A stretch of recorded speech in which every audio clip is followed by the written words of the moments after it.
Hello everyone, welcome to Edge Smart Classes. हमने current affairs की एक नई सीरीज स्टार्ट की है। करंट अफेयर्स की इन वीडियोस से प्रतिदिन राष्ट्रीय और अंतर्राष्ट्रीय की महत्वपूर्ण जानकारी हम आपके साथ साझा करेंगे। ये सीरीज आपके सभी एग्जाम्स की दृष्टि से काफ़ी इंपॉर्टेंट रहेगी। अगर आप कुछ बातों को कॉपी और पेन लेकर नोट करते चलें तो आपके लिए बहुत फायदेमंद रहेगा। वीडियो में आगे बढ़ने से पहले मैं आपको यह बता दूं कि अगर आप हमारे चैनल पर नए हैं तो हमारी इंडियन पॉलिटी सीरीज और इंडियन हिस्ट्री की रिवीजन सीरीज को अवश्य देखें। प्लेलिस्ट की लिंक नीचे डिस्क्रिप्शन बॉक्स में दी गई है। तो चलिए वीडियो की शुरुआत करते हैं। तो इस वीडियो में हम चर्चा करेंगे कुछ महत्वपूर्ण राष्ट्रीय और अंतर्राष्ट्रीय घटनाक्रम। इसके बाद में मैं कुछ महत्वपूर्ण 2-4 प्रश्न भी आपको बताऊंगा। तो चलिए वीडियो की शुरुआत करते हैं। पहला है विश्व आर्द्रभूमि दिवस।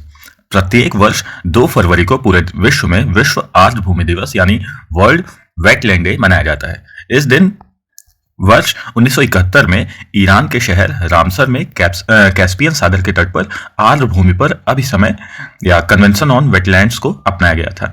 विश्व आर्द्रभूमि दिवस पहली बार 2 फरवरी 1997 को रामसर सम्मेलन के 16 वर्ष पूरे होने पर मनाया गया था। आर्द्रभूमि विश्व के कुछ सबसे नाजुक और संवेदनशील पारिस्थितिक तंत्र हैं जो पौधों एवं पशुओं के लिए अद्वितीय आवास हैं तथा विश्व भर में लाखों लोगों को आजीविका प्रदान करते हैं।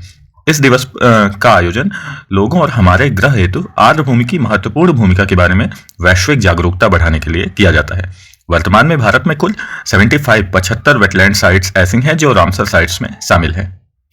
विश्व आर्द्रभूमि दिवस 2023 की theme it's time for wetlands restoration है। अब नेक्स्ट न्यूज की तरफ चलते हैं। नेक्स्ट है महिला सम्मान बचत प्रमाण पत्र।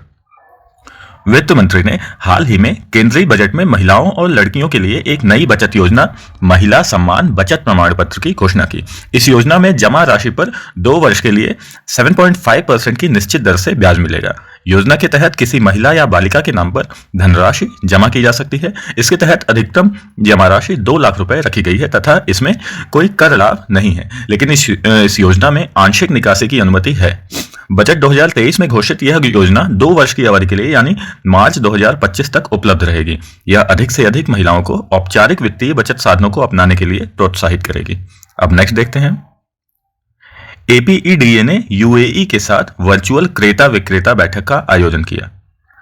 मोटा अनाज के निर्यात को बढ़ावा देने के हिस्से के रूप में कृषि और प्रसंस्कृत खाद्य उत्पाद निर्यात विकास प्राधिकरण APEDA ने संयुक्त अरब अमीरात UAE में निर्यात के अवसरों का पूर्ण लाभ उठाने के लिए एक वर्चुअल क्रेता विक्रेता बैठक का आयोजन किया। APEDA ने दक्षिण अफ्रीका, जापान, दक्षिण कोरिया, इंडोनेशिया, सऊदी अरब, ऑस्ट्रेलिया, जर्मनी, यूनाइटेड किंगडम तथा संयुक्त राष्ट्र में मोटा अनाज के प्रचार करने की भी योजना बनाई है। भारत के प्रमुख मोटा अनाज निर्यातक देश UAE, नेपाल, सऊदी अरब, लीबिया, ओमान, मिस्र, ट्यूनीशिया, यमन, यूनाइटेड किंगडम और संयुक्त राष्ट्र हैं, जिनमें से प्रमुख किस्मों के अंतर्गत बाजरा, रागी, कैनरी, ज्वार और बकवीट है। अब नेक्स्ट न्यूज की तरफ चलते हैं। Mission deep ocean.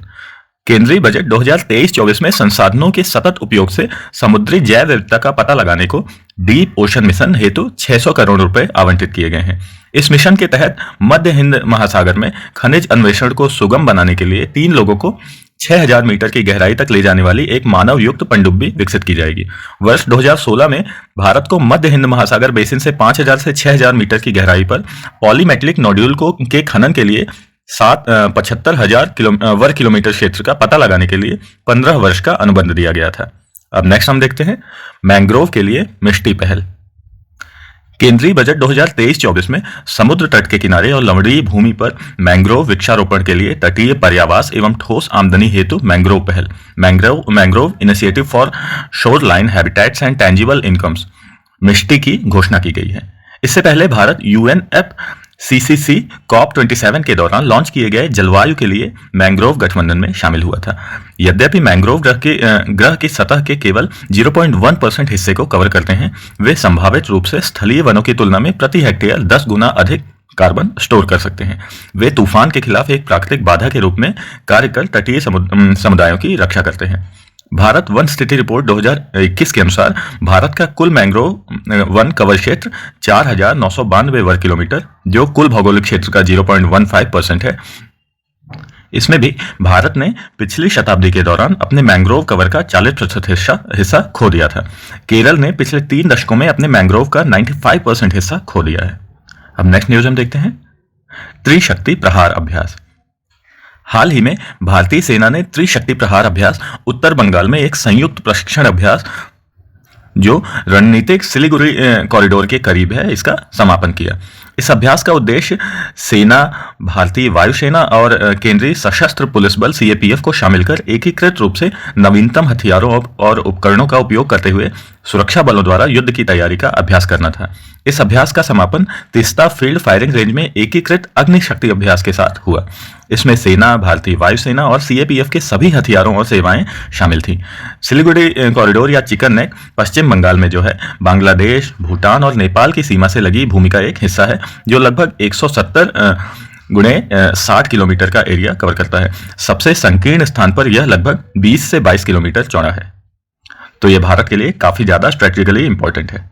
अब हम देखते हैं कुछ इंपॉर्टेंट क्वेश्चंस। तो पहला क्वेश्चन है, अडानी ग्रुप ने किस देश में हाइफा बंदरगाह का अधिग्रहण किया है? आपके ऑप्शंस हैं, option A Iran, option B संयुक्त अरब अमीरात या यूएई, ऑप्शन सी है इजराइल और ऑप्शन डी है सऊदी अरब। तो इसका उत्तर है Israel, option C. Next question है, हाल ही में एशिया का पहला फ्लोटिंग फेस्टिवल कहां शुरू हुआ है?